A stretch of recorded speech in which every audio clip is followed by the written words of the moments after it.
Hi, I'm Ashton. Welcome back to my floor. Today I have gathered you here for the beginning of a video. I'm going to be filming this throughout the next 2 weeks, and then I'll have like a closure section, I'm sure, but this is the start, this is the beginning. I'm going to get off of social media for 2 weeks and read instead. I have done this before. I did this for 1 week back in 2020, 5 years ago, when I was in college and had a very different schedule. I have a lot less free time now. I work.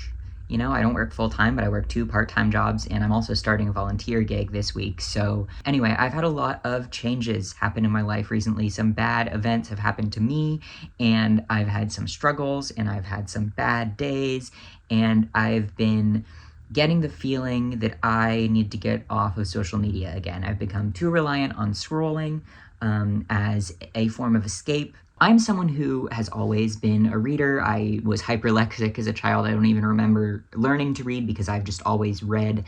I was obsessed with like road signs as a kid. I really like license plate. I really like reading.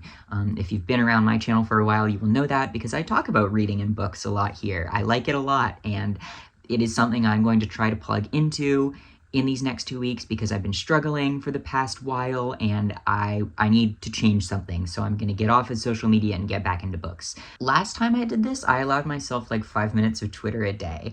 I am not even on Twitter anymore. I mostly use Tumblr, YouTube, and Instagram. I also find myself scrolling on Reddit sometimes. There are a lot of reasons that I want to do this video right now, and I'm not gonna get into all of them because I honestly don't want to talk about all of them on the internet. I've read 20 books so far this year in 2025, which is not bad for halfway through the year for me. I think my record in 1 year is like 111 books, but there is no way I will ever get back to that record. I'm just trying to step it up a little bit because my goal this year is 40, and I'm a little bit behind. I've been stuck in the middle of 2 books for a while now, so my first goal is to finish those 2 books, the first of which is Viral Times, which I'm reading as an ebook. It is an anthology of scholarly work that is about the connections between the HIV pandemic and the COVID pandemic, and there might be an obvious reason why that one has been slow reading for me, because it's still like really relevant, and I'm still someone who actively cares about COVID, and reading about it can be kind of challenging when it's like something that you think about every single day. You don't necessarily want to do the reading work about it because you're living it. So that one's been hard, but I'm 80% of the way through it. I have like 3 more chapters, so I really think I can get there in the next couple days. I also would really like to finish Black Skin, White Masks by Frantz Fanon. I'm on page 178 of this one, so I am almost done. This is the end. I will get there this week. This one has been taking me a while because it's my physical book that I'm reading, and I usually read 1 physical book at a time, and it usually takes me a long time because I'm usually on my phone. So I will definitely finish Viral Times and Black Skin, White Masks this week. Those are my first 2 goals. I also have an audiobook checked out that is a biography of Marsha P. Johnson written by Tourmaline, which is exciting to me. I will be reading that. But I also wanted to pull out a stack of books from my shelf, because the other real big reason that I wanted to do this is that one of my goals for 2025 was to read 10 books off of my physical TBR, because I'm really bad at reading my physical TBR because I'm such a library head. So I'm gonna make a little stack for myself. I think I'm gonna pick out 6 books, because after I finish this, I will have read 4 books off of my physical TBR. Top of the stack, Black Skin, White Masks. I don't know if I can show the covers of these on YouTube, to be honest, because they are nude people in an artistic way, but I have Queer Zines 1 and Queer Zines 2.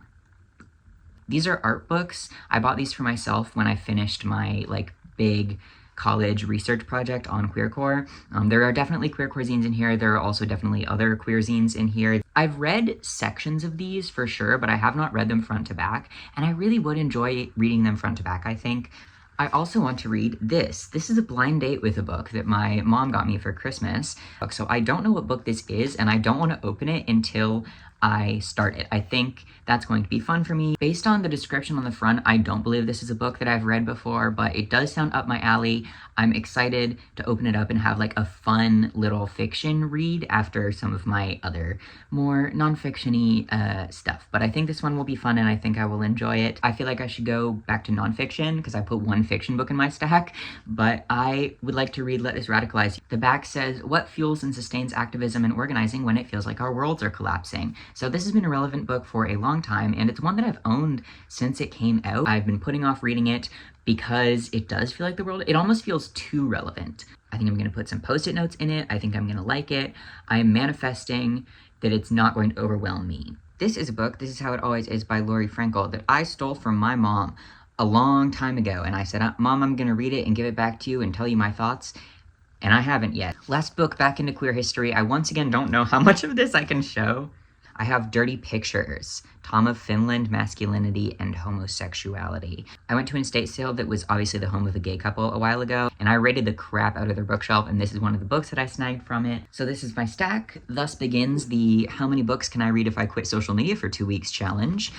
Feel free to join me in this challenge, because social media, it's a mess right now, right? We're all feeling it. I don't really want to make a full video about how like social media is going down the drain, because everybody is making that video right now, and you can watch one from like 20 billion different people and they're all going to say not the same thing, but similar things like AI slop is everywhere, algorithms are terrible, we're all just being advertised to, they're just taking our information and they want us to scroll as long as we can so that they can make as much money off of our attention as possible. So, you know, everyone feels the same way about social media right now. It kind of sucks. And if you can spend less time on social media and more time outside or reading books, then I would encourage you to. All right, I'm going to go write some captions on a video that you've already seen, but I might listen to an audiobook while I do it. So I will do a little bit of vlogging over these next 2 weeks, keep you updated on what I'm reading, how it's going, how I'm feeling without social media in my life, and I will talk to you soon. Hello, welcome to my kitchen. I'm about to put on some rice and making myself dinner. I'm about 30 more pages into this than where I was when I started, and I'm about halfway through Tourmaline's biography of Marsha P. Johnson. I'm really liking the biography. I have no complaints so far, and I'll talk about it a bit more. I think when I finish it, I think at like 53%, but I'm really hoping to finish this tonight before I go to sleep. The front calls this strange and haunting. I would agree. I don't think it's that strange. I do think it's haunting. I feel like I've read, not necessarily a lot, but like a reasonable amount about the experiences of Black people in the States and in Canada and to an extent in the UK. But this book is more so focused on the experiences of Black people, specifically Black men through like a psychoanalysis perspective, really, in like the mid 1900s in the French colonies. So it's a very different lens than stuff I've read before, and it's also a little bit unfamiliar. There's a lot of philosophers discussed in here that I have not read. The parts I've enjoyed the most have been the literary criticism parts, when he puts down a poem on the page and then he's like, and this reflects how Black men feel about blah, blah, blah, blah. I'm like, oh, that's beautiful, because it is beautiful. But all the times the more psychoanalytic stuff, especially when he's going on about Freud and Oedipus, I'm like, oh man. I'm gonna go finish cooking my dinner. I'll talk to you later when I finish this book. So I decided instead of getting up this morning, I would lay here and finish this book, which I did. It was good. I enjoyed the conclusion more than most of the book itself. I really like this line: "The body of history does not determine a single one of my actions. I am my own foundation." And then the very end, the last couple of lines were also really beautiful. "At the conclusion of this study, I want the world to recognize with me the open door of every consciousness. My final prayer, oh my body, make of me always a man who questions." As a whole, I thought this was very interesting, if a bit academic for me personally at this moment in my life. But I'm glad that I finally finished it, and I'm excited to move on to my other physical books. I'm about to eat my lunch, but I just finished Marsha by Tourmaline, and it was really beautiful. I read it as an audiobook. Tourmaline voiced the audiobook. I love when an author voices their own audiobook. I think it's great. It is about, perhaps obviously, if you watch this channel, I feel like you probably know of at least Marsha B. Johnson. If you do not, then I would highly recommend the book Marsha. I knew a lot about Marsha's activism going into reading it, but I didn't know a lot about her life. I didn't know she was so close to her family. I didn't know she was so religious and spiritual. Tourmaline also did a really great job of talking about disability and care work as it related to Marcia's life. I also really loved how many touches of other queer history figures were included throughout the book, which makes sense because Marcia interacted with so many people, which is beautiful and wonderful and part of why she was so impactful. And Tourmaline does have a film called Happy Birthday, Marcia, that I watched like 4 or 5 years ago that is really, really beautiful. So I think Tourmaline was the right person to write it. I would recommend Tourmaline's biography of Marsha P. Johnson. That is the second book I have finished. Today is day 2. I am going to try to get through the rest of my ebook Viral Times before I go to work today, so we'll see how that goes. You don't normally see me like this, but I'm on my way to work and I did not finish my ebook. On my way here, I listened to Sister Wife Sex Change, really good album, highly recommended if you've not listened to it already, if you like folk punk. But on my way home, I'm going to listen to Decarcerating Disability, which is the next audiobook that I have checked out. Hello and good night. I have just finished reading Viral Times, edited by Morris Naggington, Peter Aggleton, and Jamie Garcia Iglesias. And I have some thoughts about it. It was published in 2024, so relatively recently, but it was refreshing to read something that did not discuss the COVID pandemic as something that is past tense. It still used it in like current ongoing pandemic, so that was nice and refreshing. I do think it kind of suffered from the thing that every academic collection of journal articles suffers from, which is like every new chapter had 15 new acronyms, and every other essay referenced Foucault. At the beginning of every new chapter, they're like, the novel coronavirus pandemic, COVID-19. And I'm like, I know, I'm on chapter 10 of a book about COVID. I know what COVID is. So it did get a little bit like repetitive or kind of bulky at times, but overall, I thought it was pretty good. I would give it like 3.5 stars. I did enjoy learning about COVID in different places. There were articles on Indonesia and the Philippines and India and Vietnam. So it was cool to learn about places that are not where I live. My favorite chapter easily was one about critical hope that included some Paulo Freire stuff. I enjoyed that. I am not really missing social media yet. This little experiment, even only 2 days in, has really reminded me that like, I don't like scrolling. I like learning things and I like reading, but those two things are not fulfilled through scrolling. Not for me, not for pretty much anyone. So good thing to remind yourself of. Good morning, day 3. I'm eating some muffins. My autistic life hack is that I eat muffins with a fork sometimes because I cannot stand to touch them. But now I'm reading Unmasking for Life, an autistic person's guide to like life, family, relationships, etc. And I'm only a few pages in. I just started it this morning, and I've already learned something. I kind of doubt I'm going to finish any books today just because I'm working all day. But you know, I'll do my best. I'll be reading, and I'll check in again at the end of the day with a little update before day 4. Hi, gay people in my phone. I have worked. I scooped a lot of poop. I went out and watered the garden. I went to my volunteer orientation, and now I'm home, and I'm going to make these prepackaged basil dumplings for dinner because I needed something easy tonight. My partner comes home tomorrow, but for now I'm cooking for myself. I'm about 10% of the way through Unmasking for Life. So far, I am liking it, and I'm about 27% of the way through Decarcerating Disability because I did a lot of driving today. I'm finding it a bit dry, but very informative, and definitely something that I have been wanting to read for a while, and I'm really glad that I'm finally getting it off my list. So turns out if you have 2 jobs and a volunteer gig, some days you don't read that much. Good morning. Please disregard the mess behind me. I'm getting ready to go thrifting with my partner's mom this morning before I head to work. My partner also comes home from his training today, so that is exciting for me, and I will probably most definitely vlog a little bit less once he's home.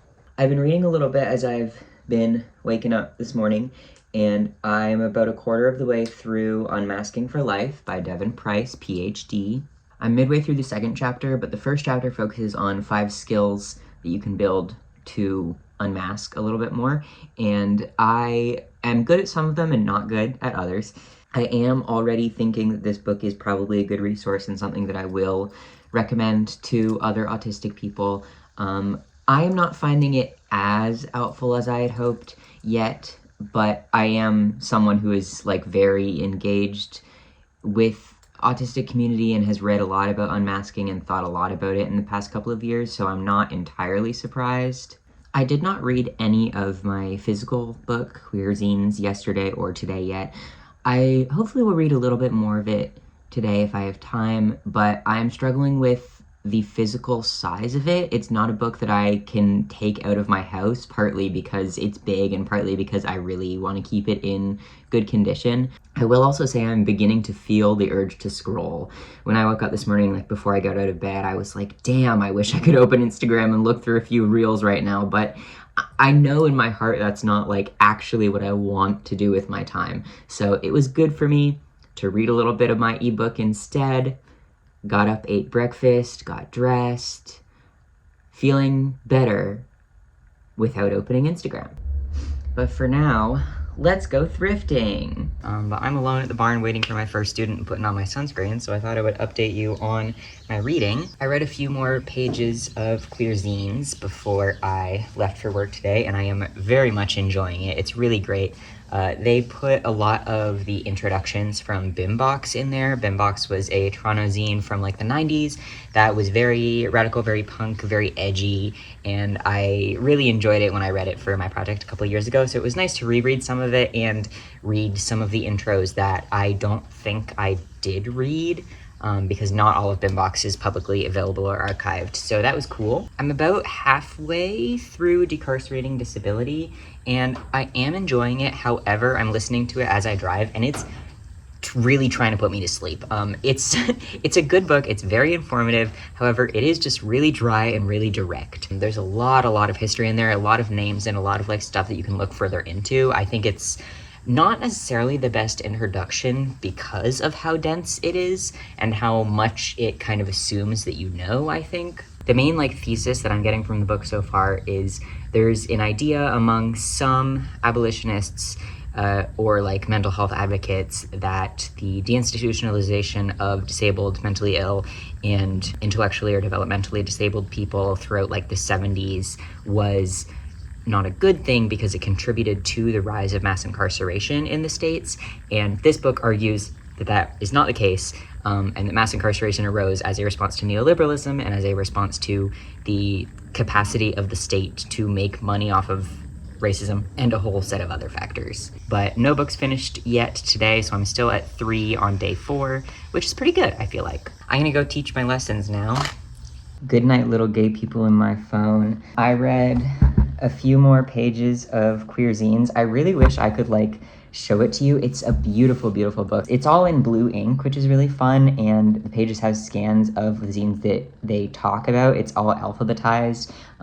So there's scans of like, you know, the editor's favorite pages, and then there are excerpts from some of them, and there are also like background images and designs under the text and stuff. It's just really cool. It's really beautiful. If you ever get a chance to get your hands on this book or find it at a library or an archive or something, you absolutely should page through it because it's gorgeous. I'm also about 53% of the way through Decarcerating Disability. I listened to more of it on my way home from work. There's a section about utopianism and how people often use like, oh, that's utopian or unrealistic as a critique of abolitionist ideas and how that is silly, and about how we should be dreaming about utopias and how we should be looking for a better world and trying to build one and dreaming about how to create one, especially in moments of such intense political pessimism such as the current one. And I thought that was really powerful. Tomorrow I have a little bit of a to-do list, but I think we'll probably also have some time to actually sit down and read. Good morning, gay people. Day 5.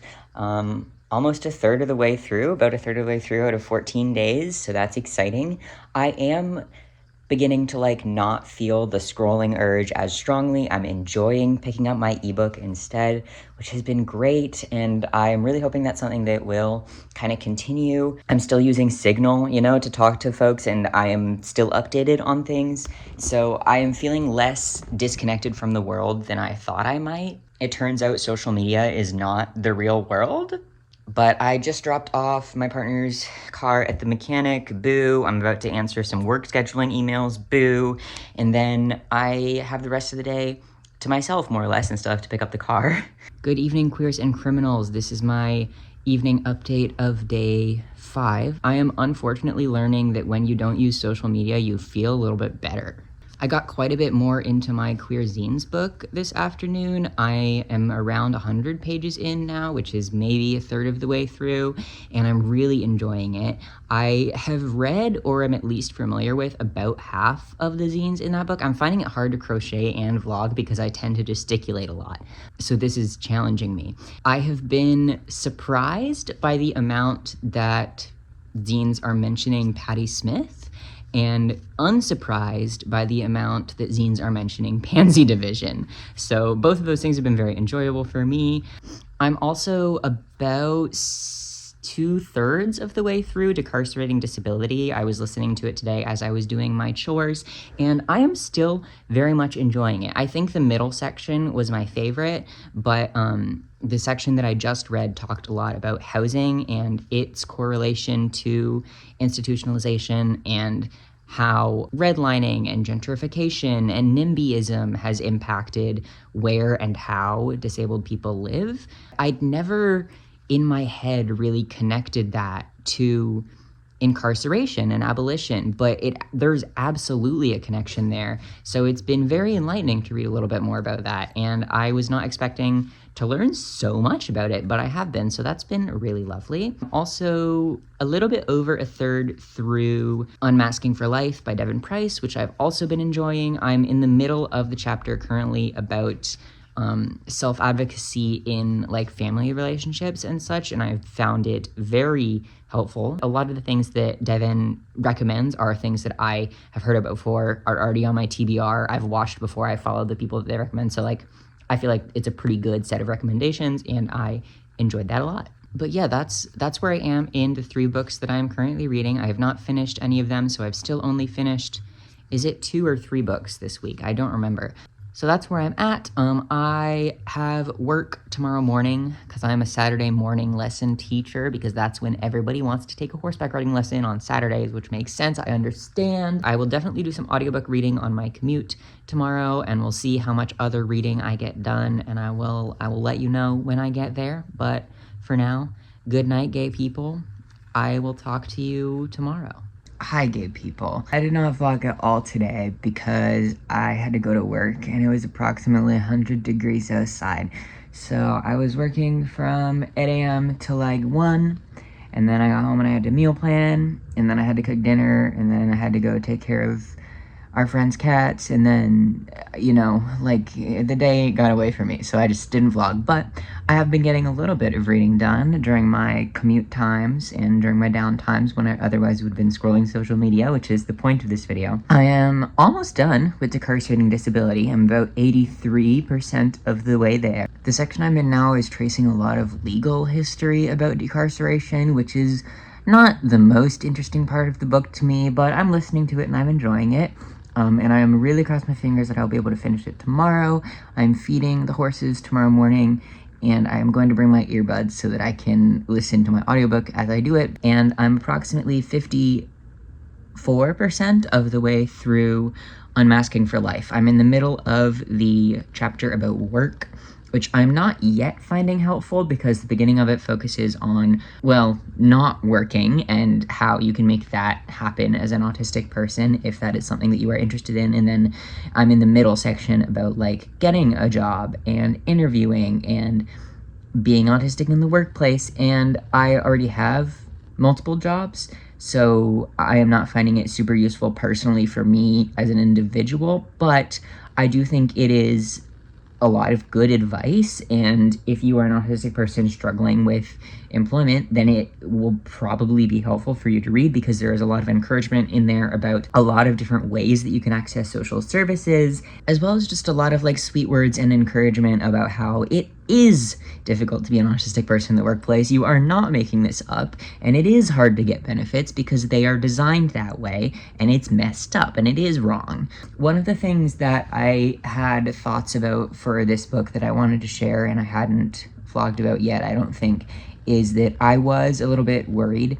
There is so much discourse in the autistic community so much of the time about masking and whether or not it is a privilege and what exactly it means and who is good at it and can anyone actually be good at it, and do its psychological downsides outweigh the benefits that it can have, and can you call something a privilege if it is something that is often a tool of escaping oppression, etc., etc. And I think there are so many really interesting discussions to be had around masking, and I think people also have to be careful surrounding them. A lot of reasons, right? Because everyone's experience with it is going to be different, and we cannot pretend it is a one-size-fits-all thing. But Devin Price does bring up something that I think is really, really important to talk about when you were talking about masking as a tool, especially if it is something that you are choosing to do or to not do, which is that multiply marginalized autistic people often do not have a choice and have to mask in order to avoid state violence, police violence, especially if you are an autistic person of color or a multiply disabled autistic person. Like, a lot of the times masking is not a choice because it is a matter of safety.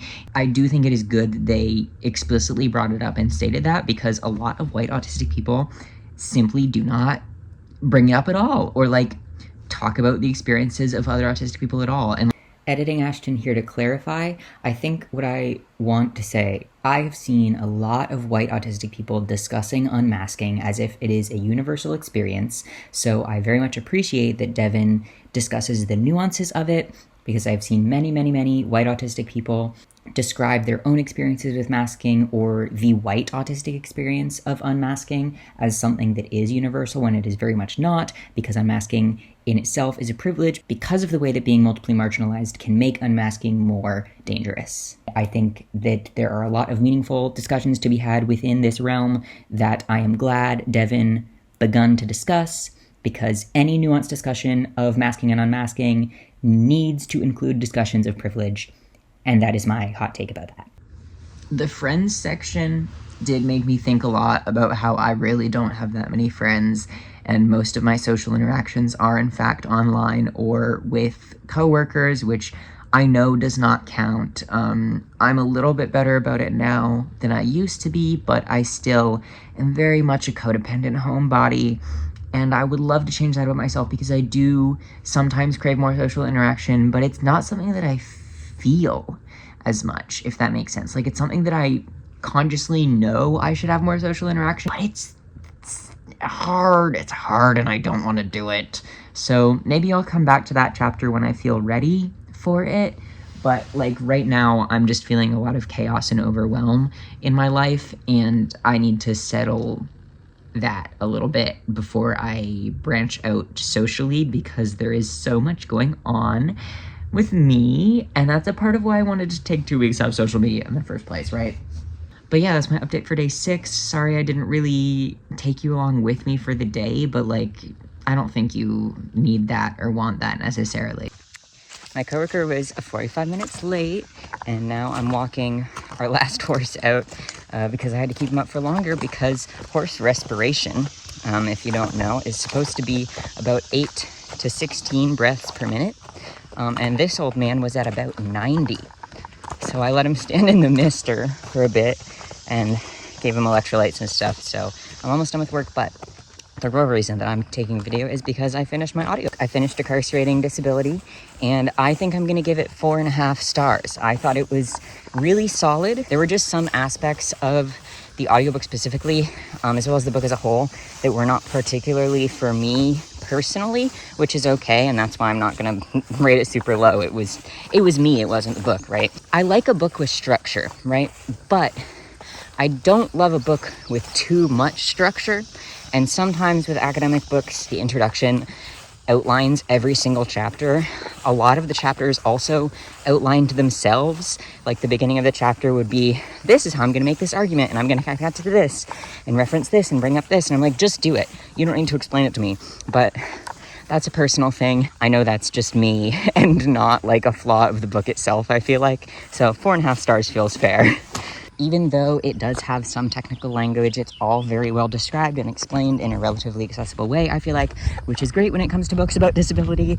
I'm also about 2/3 of the way through Unmasking for Life, and I'll talk more about that when I finish, or when I read a little bit more, because for now, I'm going to turn this horse out, go pick up my groceries, and have the coldest shower of my life. Good morning, day 8. I'm feeling really, really physically and mentally exhausted and terrible today. I think for week 2, I'm just going to give updates when I finish a book instead of like twice a day. But on that note, I just finished Unmasking for Life by Devin Price, which makes book 5. I feel like I've kind of already said my piece on Unmasking for Life. I thought it was really well done and really well thought out, and I think it will be helpful for a lot of people.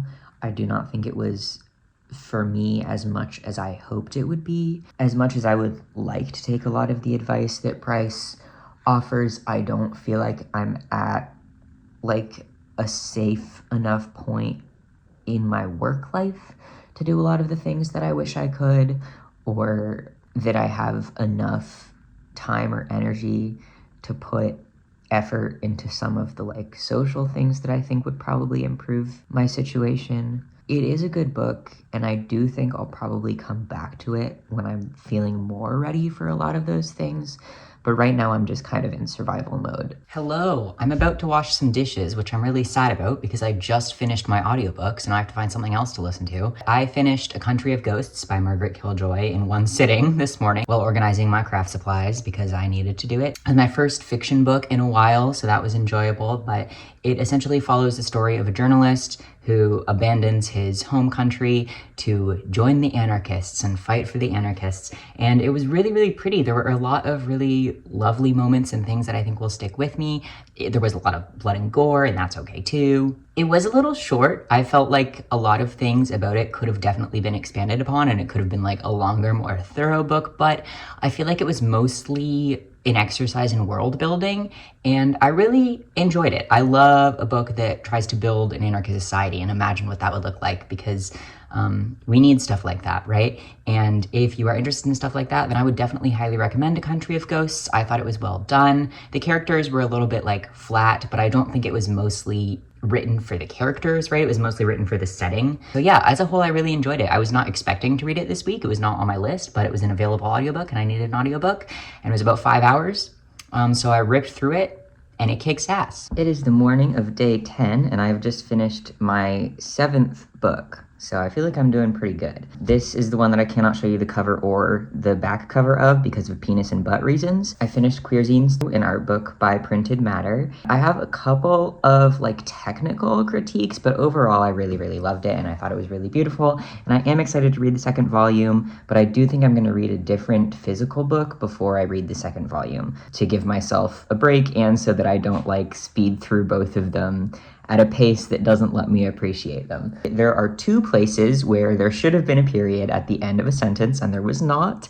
And then there are a lot of places where they use sick in brackets to indicate like there was a typo or a misspelling in the original printing that they've decided to reprint as a typo instead of fixing it, which is fine and I like that. But there were also a lot of places where there was a typo or a misspelling in the original text and they didn't use sick. Sometimes you're acknowledging the typo, and sometimes you're just letting it be and not acknowledging it. I don't know if that's an intentional decision, if it just didn't fit in some places and it fit in others. I don't know. I also wanted to point out something that is really unique in books, not unique in zines, but I don't know if I've ever seen this in a book before, but I thought it was interesting. The back of the book says, copyright free. You are free to copy, distribute, display, and perform this work and to make derivative works with the exception of excerpted materials from other publications reproduced here, which may be copyrighted to the artists and authors as created individually.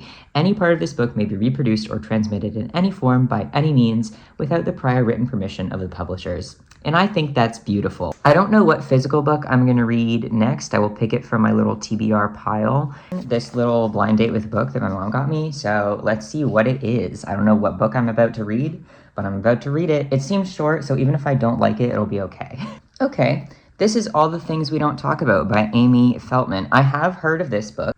I know it has both neurodivergent and non-binary rep, so that's exciting to me. I do not know if its own voices rep. Hello, it is Thursday, day 11, and I have just finished book number 8. This one was a gamble. This was a blind date with a book, but I enjoyed it a lot more than I thought I would. I thought the autistic representation was pretty well done. The back of the book mentions the author talking to a lot of autistic people in order to write the autistic character. I thought it was probably a good decision that the autistic character was not the main character. I liked the autistic character was a parent. The way that he was written resonated a lot with me, and I thought that Amy Feldman did a pretty good job with that. I also really liked the way the non-binary character was written. Their assigned sex was never explicitly mentioned. They were not misgendered a lot. There was not a central plot point of terrible transgender atrocities, which I love because I've read so many books with trans man characters where the plot revolves around something terrible happening about their gender, and their gender was just kind of a side piece. Like, they were an entire person outside of their gender, and they made bad decisions and they made mistakes, but everybody in this book made bad decisions and made mistakes. So it was dramatic. There was always something happening. I was very pulled into this, as you can tell, because I read it in about 24 hours, right? I don't love when books wrap up too perfectly. I think there just should have been some consequences for what happened. Just everything tied together a little bit too well for my personal taste. But I was glad it had a happy ending, because I also don't love when a book has like a completely everything falls apart and you're left on a cliffhanger and nothing is ever going to be okay again ending. So it was just too much on the everything perfectly ties together side for me personally, but I still really enjoyed it, and I thought that the representation was done really well, which was surprising and enjoyable. I don't usually read like contemporary fiction, so it was something that I wouldn't have probably picked up for myself, even though it was on my TBR. It wasn't like on my thing that I was planning to read, because I always just plan to read nonfiction, and then when a fiction book happens to me, it just happens to me. But I enjoyed it. Book number 8 of my 2 weeks. I'm enjoying the no social media life. I miss YouTube and I miss Instagram a little bit, but honestly, it's really good to not be on your phone so much. It's been good for me. Good morning. I just pulled into work and I forgot my sunscreen, so I'm really glad that it's really cloudy and rainy today. Finished my 9th book on my way here, and We're Not Broken, Changing the Autism Conversation by Eric Garcia, and my fears were correct about that book. I went into it and I was like, I think I'm not going to learn that much about autism, and I think I'm going to be politically disappointed. And on both counts, I was correct. I fear I'm getting to a point where I've read pretty much everything there is to read about autism, and that's not to say I have nothing left to learn. I think there are always places to expand. I think I could learn more about history. I think I could learn more about inter-community and like cross-disability solidarity. I think there are always more things to learn, but I fear I am not going to learn more from a 101 style book about autism, like changing the conversation, because the conversation has been changed. Like, I'm a part of that changed conversation, you know? So anyway, I think I'm going to give it like 4 stars, because I was so politically disappointed by it. It was just a very centrist, neoliberal, like not taking political sides book, which makes sense because Garcia is a journalist. And just because I was personally politically disappointed doesn't mean it's not like a good resource for other people. I'm sure a lot of folks could get a lot out of that book. It just was not for me. It was just a little bit too embroiled in institutional politics for me personally. That was the gist of my thoughts on it. I still have a few minutes before my lessons. I have 3 lessons this morning, and then I have a training ride. I am reading 2 other books currently. I'm reading Filter World by Kyle Chakya, which I'm also finding kind of politically disappointing. And I'm reading Let This Radicalize You by Mariame Kaba and Kelly Hayes, which I'm finding politically invigorating. So, wide spectrum of books that I'm reading right now. I don't know if I will finish either of those before like my 2 weeks is up, but I will obviously continue reading them and continue reading, because that's what reading is for. But yeah, my favorite feeder is here, so I'm gonna go talk to her and get the horses ready and stuff. And I will keep you updated either at the end of this challenge or if I finish a 10th book in 2 weeks, which would be wild. Hello for the final time. It is the end of day 14, and I've just finished my 10th book. And I feel like 10 books in 2 weeks is pretty good. It was Filter World, and I thought it was kind of meh. I was underwhelmed and a little disappointed. It's about how algorithms flatten culture, and I just found it not super enthralling. And I guess like what I really desired was more of a critique of like techno-fascism and how capitalism has eroded more niche, unmonetized internet spaces. Also how, discussion about more political and super important things like genocide of Palestinian people. Discussions about COVID are censored through algorithmic decisions, right? I thought it would be fun to have the last book that I read in these 2 weeks of no social media be a book about social media and algorithms and like how they impact us and such, but It felt like it repeated the same point over and over and I didn't really learn anything new. I've done it. 14 days with no social media apps on my phone. There were ups, there were downs, as there are in any life. Hello, let's wrap this video up, shall we? I got back from not work, but a work-related training lesson that I took this morning, so that was fun. And it is Wednesday today, so it's been a few days that I've processed and been back on social media. But I read 10 books over the fortnight that I took off of scrolling, and I wanted to give a couple of basic stats and some overall thoughts before I wrap this video up, so let's do it. I kind of gave my thoughts on the books and reviewed them as I went, so I'm not going to talk about each one individually because I already did that. But in total, I read 10 books over the 2 weeks. 8 of them were nonfiction and 2 of them were fiction.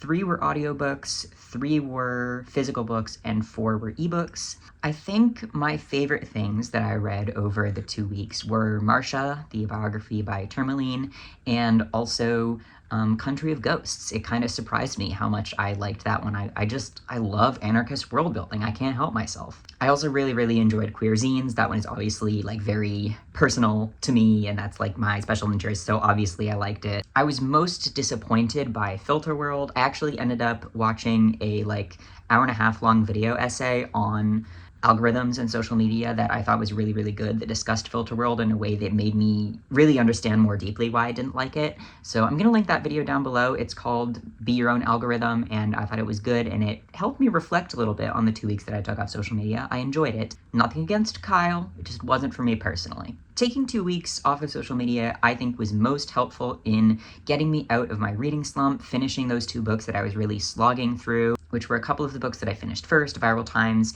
and Black Skin, White Masks, both of which I enjoyed and gave pretty good ratings. They just took me so long to get through because I have a bad habit of picking up multiple really dense and political and like heart-heavy books at the same time and being like, oh yeah, I can handle this, and you can't always handle that, and sometimes you have to just read a fiction book, and that's okay, Ashton, you're allowed to read fiction sometimes. I also have felt like in these past couple weeks I've been able to devote more time to my hobbies that I would typically push to the side. I tend to fixate on one hobby, and right now it's crochet, but I did a lot more sewing in the past couple weeks than I have recently. I added a lot of things to my patch shorts, which I made a little Instagram reel about. You can watch the full thing over there if you want. I discovered that I can crochet and read an ebook at the same time, which is thrilling and something that I am definitely going to continue to implement in my life.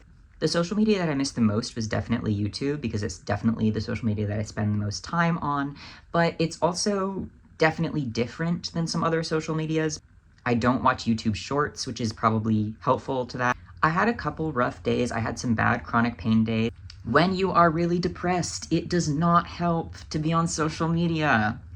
And I know that intellectually, but sometimes it is hard to internalize that and really like live by that truth. So yeah, this is not my pivot into being like an anti-social media activist, because I still like social media. I think there are a lot of beautiful ways that people can connect online as well as in person.